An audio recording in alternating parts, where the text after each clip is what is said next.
ओम शांति।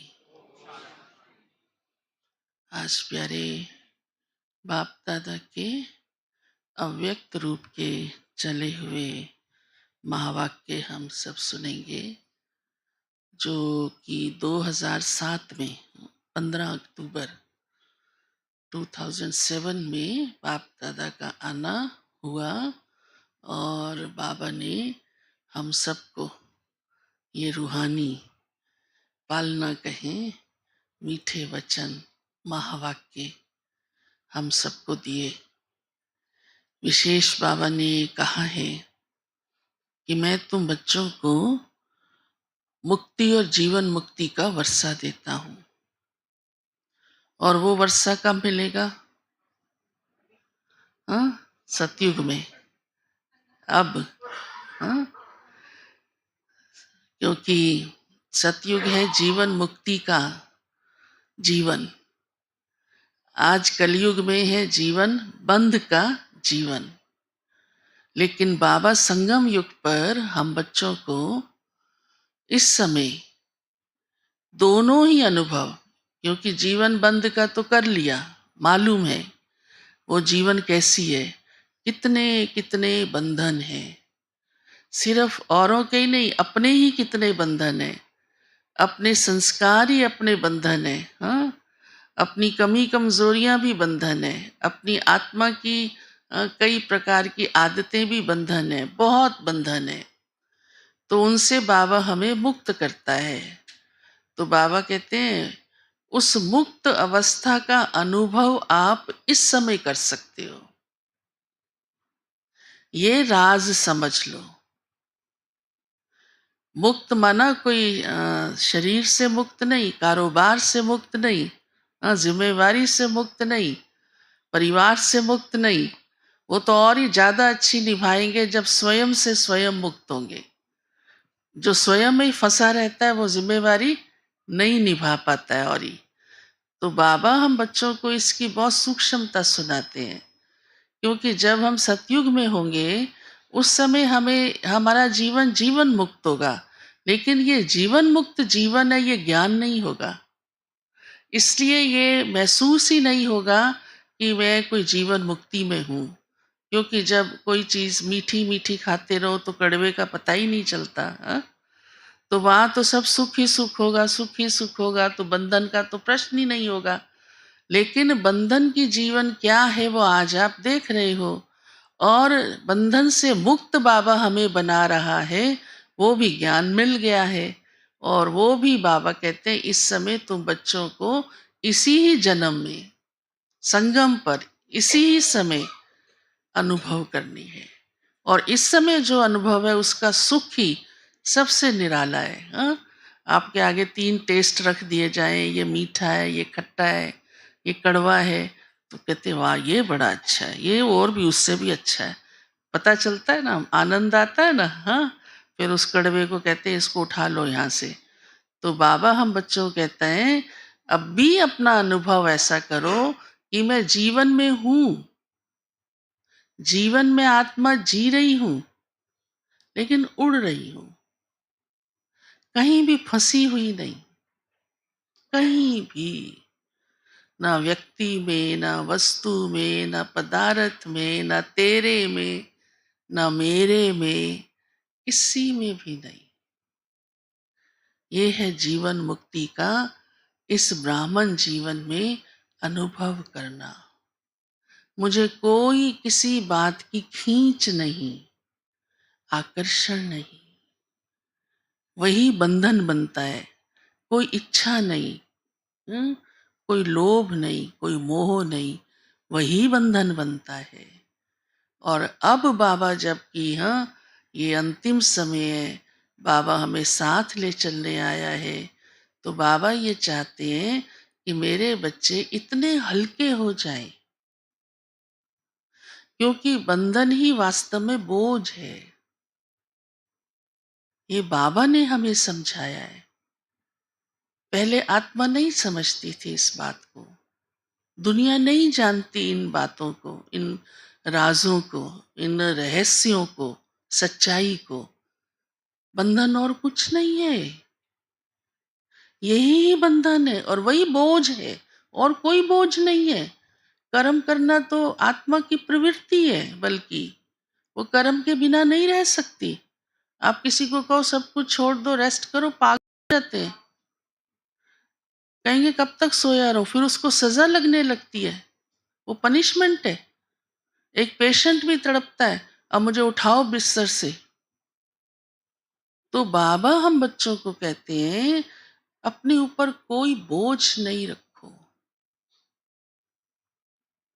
माना कोई बंधन नहीं रखो, माना कि आत्मा जैसी है। बंधन नहीं रखो इसका मतलब ये नहीं बेपरवाह बन जाओ, लापरवाह बन जाओ, हाँ मन मर्जी शुरू कर दो, किया नहीं किया। इसको बाबा बंधन मुक्त नहीं कहता। कई बार कई ज्ञान के रहस्य को भी समझ नहीं पाते हैं, हाँ मन मर्जी शुरू कर दो। इसको बाबा, ये तो और ही बंधन है, तब तो हम अधीन आत्मा है।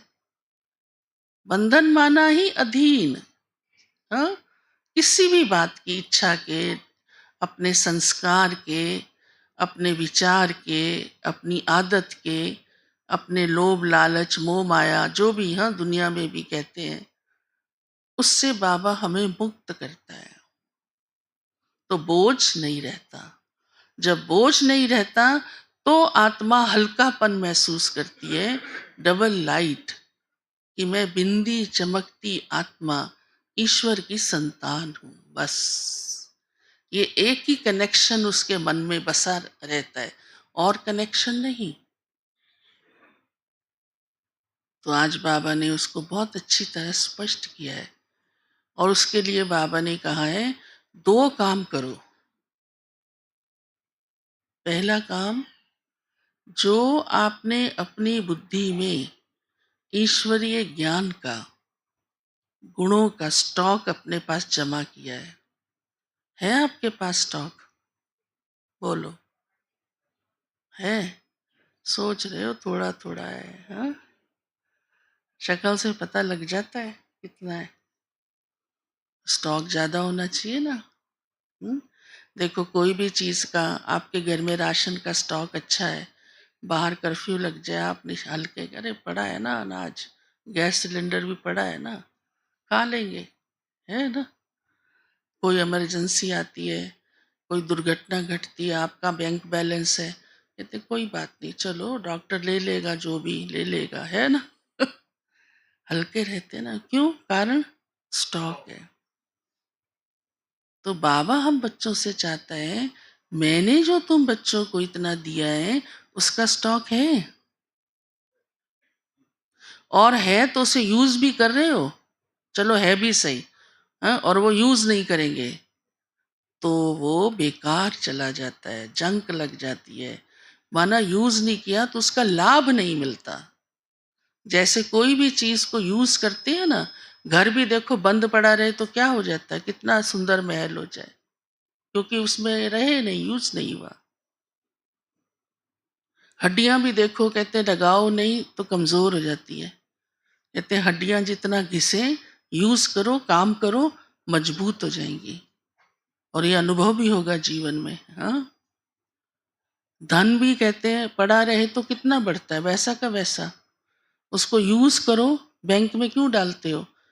ताकि वो ब्याज मिले उसके ऊपर। या कहीं बिजनेस में क्यों लगाते हो? ताकि उसका कुछ लाभ हो जाए। तो बाबा इसलिए कहते हैं आपके पास जो मैंने स्टॉक दिया है उसे यूज करो। ज्ञान की एक एक पॉइंट, ये आपका स्टॉक है, ढेर पॉइंट्स हैं, उसके अनुसार बुद्धि को चलाओ। ये है यूज करना। जहां जहां जरूरत है, जैसी जैसी, हाँ, वहां वहां उसी ढंग से उस पॉइंट को यूज करो। और यूज करने से आपकी बुद्धि की तीक्ष्णता, सूक्ष्मता इतनी हो जाएगी कि झट जिस समय जो पॉइंट चाहिए होगी ना, वही सामने आएगी। जैसे गेम खेलते टाइम, हाँ, जो बहुत होशियार हो जाते हैं उनको पता होता है ना गोटी कहाँ से डालनी है। पहली बार अनाड़ी बैठे तो फेल हो जाता है। तो ज्ञान की पॉइंट तुरंत उसी समय आपकी बुद्धि में आएगी, ऐसा मुझे करना है। समझा? ये है यूज करना। घटना घट गई, दुखी हो गए, दुखी हो के सोच लिया अच्छा ड्रामा में ऐसे ही था, तो कहाँ यूज हुआ उसका? दुखी तो हो चुके हो, स्टॉक तो वहीं पड़ा रहा, याद ही नहीं आया ड्रामा। ऐसे हर पॉइंट, एक ड्रामा की पॉइंट नहीं, कितनी ढेर पॉइंट्स मिलती हैं आप सबको, कितनी ढेर, रोज रोज बाबा देते हैं। और हर पॉइंट का रोज आप यूज करेंगे ना तो आपकी प्रैक्टिस हो जाएगी। जैसे बाबा कहते हैं बच्चे आप विश्व कल्याणी आत्मा हो, तो मेरी बुद्धि में ये रहे मैं विश्व कल्याणी हूँ, मुझे कल्याण ही सोचना है।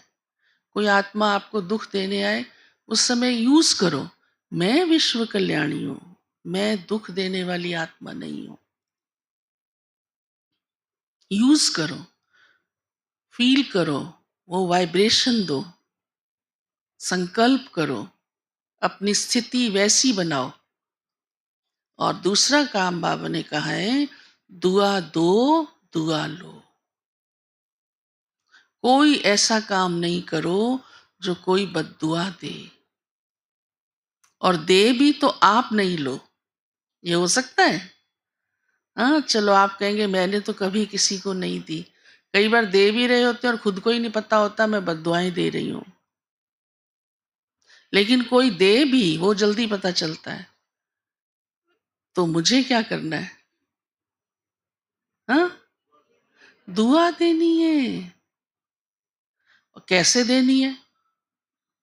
अगर आपको आदत ही नहीं होगी तो कैसे दोगे? आदत चाहिए ना कि कोई ने बुरा किया, आपको फिर भी दिल में उसके लिए कोई बुरा ख्याल आया ही नहीं, इतना भी नहीं आया तेरा भी ऐसा हो, इतना भी नहीं। नहीं, इसका भला होना चाहिए, ये अधीन है इस समय थोड़ा, कोई हिसाब किताब है इसका, बाबा मदद करेगा, शक्ति देगा। कोई भी तरीके से उसका अच्छा सोचो बस, कोई भी तरीके से। हर आत्मा का अलग अलग स्वभाव होता है ना, उसका अच्छा सोचो। ये दुआ देना है। वो कुछ भी सोचे आपके लिए, वो ख्याल पे नहीं रखो, दिल पे नहीं रखो। तो ये दो बातें बाबा ने कही है। अब आप अपने से पूछना आप कितनी करते हो, कितना अनुभव है उसका। ये अनुभव है तो आपको जीवन मुक्ति का अनुभव होगा। कोई बात आपको खींच नहीं सकती। ठीक है। तभी तो ये ईश्वरीय जीवन उड़ती कला का जीवन है ना, जीवन मुक्ति का जीवन है। और अभी ही देखो जीवन मुक्ति महसूस करो तो कितना बड़ी प्राप्ति है, कितना बड़ा सुख है।